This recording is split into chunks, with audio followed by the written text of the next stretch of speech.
Well, it looks like Angel Reese. Well, it looks like she's just been caught in what could certainly be taken as in a lie.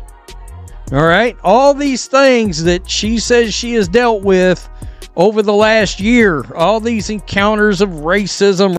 Angel Reese sits down for what should be a routine media session after another blowout loss, this time against the New York Liberty.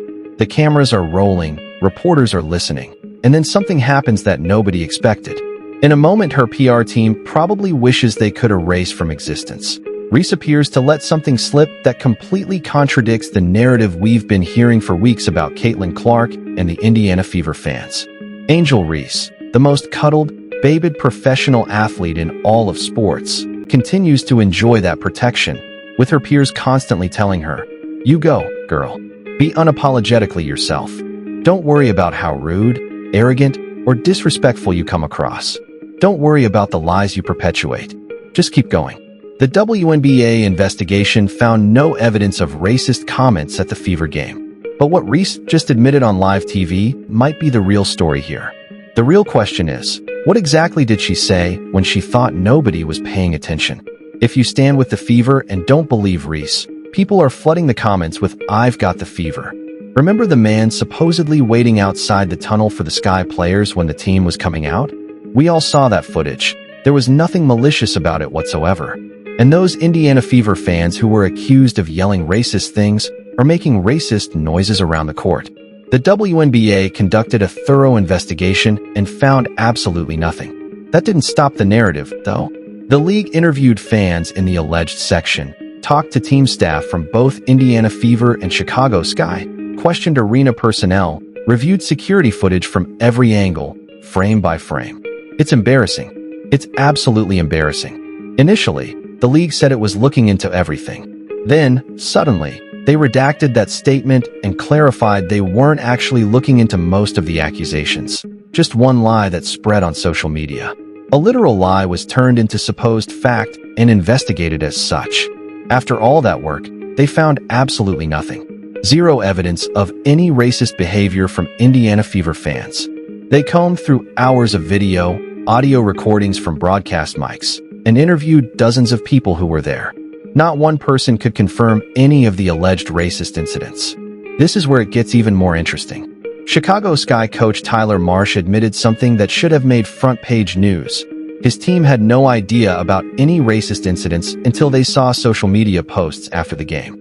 Think about that. The coach of the visiting team, who would be one of the first to know if something happened to his players, only learned about it from Twitter and Instagram. In response, he vaguely said that they were in compliance with the league and that there's no space for hate in the game. But when pressed further, he admitted he became aware of the supposed hate speech when everyone else did, online. No players from either team reported anything. No referees filed reports. No coaches mentioned disruptions to officials. The entire scandal was built off social media posts with no evidence. No video, no audio, just unverified text. The Chicago Sky players were apparently fine during the game.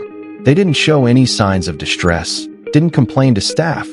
Yet hours later, the internet exploded with claims about racist incidents that nobody in the building even noticed. Suddenly, Indiana Fever players and fans were under fire, with some even calling for a boycott of the All-Star game over player safety. Here's what actually happened. Someone posted online that they heard racist comments.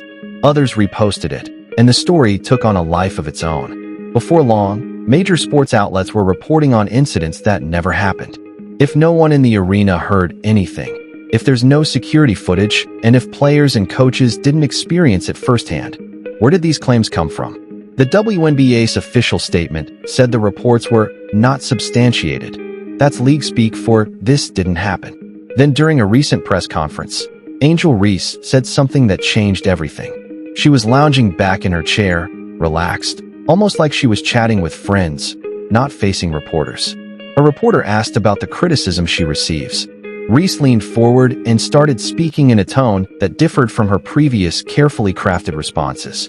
She said she doesn't pay attention to online hate because no one has ever said anything negative to her in person. Oh, that one comment completely undermined the story we've been told for nearly 2 months. She said, and I quote, "I get so much love in person. I've never had a negative encounter in person ever. And I've been going through this for 3 years." She then added that the people online are just behind keyboards for a reason, and she doesn't worry about that stuff because her teammates and coaches have her back. Wait, what? Did she just admit that all the stories about racist fans were exaggerated or even made up? Because that's exactly what it sounds like. A few weeks ago, she was saying she was racially targeted at games. Now she says no one has ever said anything negative to her in real life. Her fans call this strength. Her critics call it a lie caught on tape. This admission contradicted everything that had been said before. For weeks, Reese had been portrayed as a victim of racist fans. Sports media used this narrative to spark debate about fan conduct and player safety. Now, it turns out she may never have experienced anything negative firsthand at all. The room full of reporters paused. You could see them exchanging glances. They knew this was big. Within minutes, clips of Reese's comments started trending. People online began dissecting every word and comparing it to her earlier statements. The quote, "I've never had a negative encounter in person ever," spread like wildfire. And people were asking, if that's true, then what was the WNBA investigating for 10 days? This moment exposed the huge gap between the narrative and the reality. The official storyline painted Fever fans as the villains, but Reese seemed to be walking it all back. The controversy had apparently been fueled by social media exaggerations, and now even Reese was essentially confirming that the whole thing had gotten way out of hand. Meanwhile, Angel Reese's PR team went into overdrive trying to contain the fallout. The Chicago Sky started limiting her media availability, cutting press conferences short, making one-on-one interviews rare, and always keeping team reps nearby to deflect uncomfortable questions. The tighter they tried to control things, the more obvious it became that something wasn't right.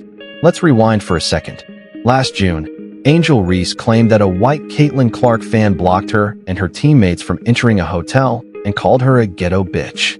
Then last month, she said she heard racial slurs during a Fever game while shooting free throws.